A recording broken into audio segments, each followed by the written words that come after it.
بڑی امپورٹنٹ آیت آ رہی ہے، اس کو غور سے اور توجہ سے سنیے گا. بل یرید الانسان لیفجر امامہ، مگر انسان چاہتا ہے کہ آگے بھی بد اعمالیاں کرتا رہے.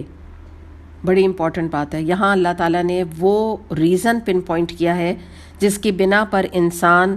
قرآن سے بے اتنائی برتتا ہے، دین کے قریب نہیں آتا، اللہ کے احکامات کی نفی کرتا ہے، نبی کریم صلی اللہ علیہ وسلم کی سنتوں اور آپ کی احادیث کے اوپر عمل نہیں کرتا. کیونکہ اگر اس نے قرآن اور حدیث کے اوپر عمل کر لیا، قرآن سمجھ کے پڑھنا شروع کر دیا، عمل شروع کر دیا، تو بالکل ایزی لفظ باتوں میں، ایزی جملے میں آپ کو بتا دوں کہ اس کے سارے انجوائمنٹ ختم ہو جائیں گے، سارے گناہ ختم ہو جائیں گے، سارے مزے ختم ہو جائیں گے. تو وہ کہتا ہے oh not now, I am not prepare for it yet, ابھی تو میں تیار نہیں اس چیز کے لیے.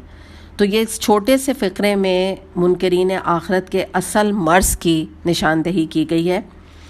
کہ بات یہ ہے کہ دنیا میں لوگوں کو جو چیز آخرت کے انکار پر آمادہ کرتی ہے وہ یہ نہیں کہ قیامت اور آخرت کو وہ ناممکن سمجھتے ہیں، مسلمان بھی آخرت کو مانتے ہیں، بلکہ ان کے اس انکار کی وجہ یہ ہے کہ آخرت کو ماننے یا دین کی طرف آنے میں جو لازماً ان کے اوپر کچھ اخلاقی پابندیاں عائد ہوتی ہیں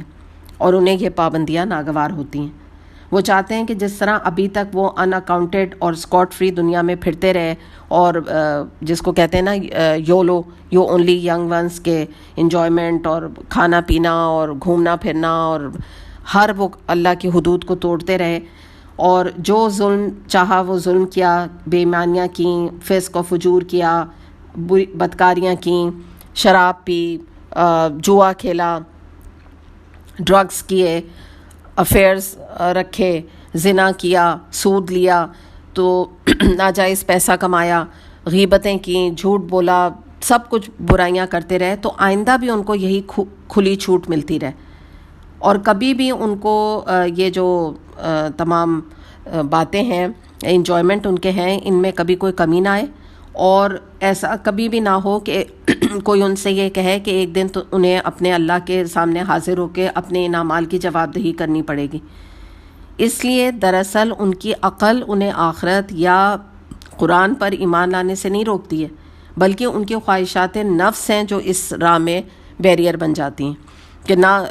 قرآن پڑھو نہ عمل کرنا پڑے، یا یہ کہنا کہ آئی ایم ناٹ کنونسڈ یٹ، ابھی مجھے ٹائم لگے گا سوچنے کے لیے کہ مجھے سر کور کرنا ہے یا نہیں کرنا. تو آپ یہ دیکھیے کس کو اپنی زندگی کا پتہ ہے. جو عورتیں دنیا میں، یاد رکھیے گا، سر کور نہیں کرتی، سخت بات ہے لیکن ایک حقیقت ہے، اور میری سنسیئرٹی یہی ہے کہ میں لوگوں تک حق بات پہنچاؤں تاکہ الحمدللہ میں اور آپ سب مل کے بچ جائیں آخرت کے برے انجام سے. آپ یہ دیکھیں، میں نے جنازے سے پہلے جب وہ کفن دفن دیا جاتا ہے نا، تو ایک دیکھیں میں نے کافی عورتوں کے، آپ یقین کریں کہ وہ عورتیں جنہوں نے دنیا میں کبھی بھی سر نہیں ڈھکا، کبھی بھی انہوں نے سر کے اوپر یعنی حجاب کرنا یا اسکارف پہنا تو دور کی بات ہے، جارجٹ کا دوپٹہ بھی سر پہ نہیں لگایا، اور اپنے لیٹسٹ فیشن کے حساب سے بال ہمیشہ ان کے بنے اور سنبھرے رہے، اور ان کا پورا وجود. تو جب آخری وقت ان کا آیا ہے تو آپ کو بھی پتہ ہی ہوگا کہ جو آخری ایک کفن کا ٹکڑا ہوتا ہے وہ ایک تکن نما کپڑا ہوتا ہے جو کہ اسکارف کی شکل ہوتا ہے، اور وہ آخری میں میت کو، عورت میت کو اس کے سر کے اوپر پہنایا جاتا ہے. بالکل اسکارف تکن ہوتا ہے، وہ یعنی تکن بن جاتا ہے، اسکوائر کپڑا ہوتا ہے، تو وہ اسکارف پہنایا جاتا ہے. تو آپ یہ دیکھیں کہ بہت سی عورتیں دنیا میں ہیں جو وہ اپنی مرضی سے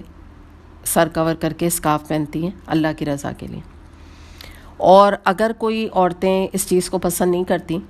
اور ان کے بینیتھ دیئر ڈگنیٹی ہے، یا ان کی خوبصورتی میں فرق پڑتا ہے، یا ان کا بالوں کا ہیئر سٹائل خراب ہوتا ہے، یا ان کے بال چپک جاتے ہیں اسکارف پہننے سے، یا ان کی کانوں کے ٹاپس نظر نہیں آتے، یا وہ اپنے کو چہرے جب دیکھتی ہیں تو وہ کہتی ہیں لوگ what will people think about me, what will they say about می، کیا وہ میرے بارے میں سوچیں گے، میں سوشل آؤٹ کاسٹ ہو جاؤں گی. تو یاد رکھیے گا کہ کوئی بات نہیں، بات کیا ہوگی کہ اگر آج دنیا میں لوگوں کے ڈر سے اسکارف نہیں پہنا تو مرتے وقت جب کہ انسان کا اپنے اوپر کوئی زور نہیں ہوگا، جو بھی نہلا رہا ہوگا وہ اس عورت کو زبردستی اسکارف پہنائے گا، چاہے اس کو اس وقت بھی اچھا لگے یا نہ لگے. مگر کیا آپ یہ مجھے بتا دیجئے کہ اس وقت کا اسکارف پہننا اس عورت کے لیے باعث اجر و ثواب ہوگا؟ ہرگز بھی نہیں. آج اجر اور اللہ تعالیٰ کی رضا کا باعث ہے یہ چیز کہ اگر کوئی عورت یہ سیکریفائس دے اور اللہ کی خاطر اپنے چہرے یا اپنے سر کو یا اپنے جسم کو ڈھکے. اس وقت کوئی فائدہ نہیں،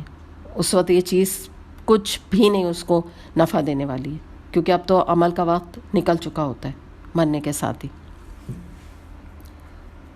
تو بہرحال یہ ان کا پرابلم ہے کہ انسان چاہتا ہے کہ آگے بھی بدعمالیاں کرتا رہے، اور اگر آج اسے ہدایت مل گئی یا اس نے ہدایت مانگ لی تو پھر کیا ہوگا. لوگ اسی لیے تو کہتے ہیں کہ نہ قرآن پڑھو نہ عمل کرنا پڑے. اگر ہم نے قرآن پڑھ لیا تو ہمیں ہدایت مل جائے گی، ہم تو ابھی تیار ہی نہیں ہیں ہدایت کے لیے.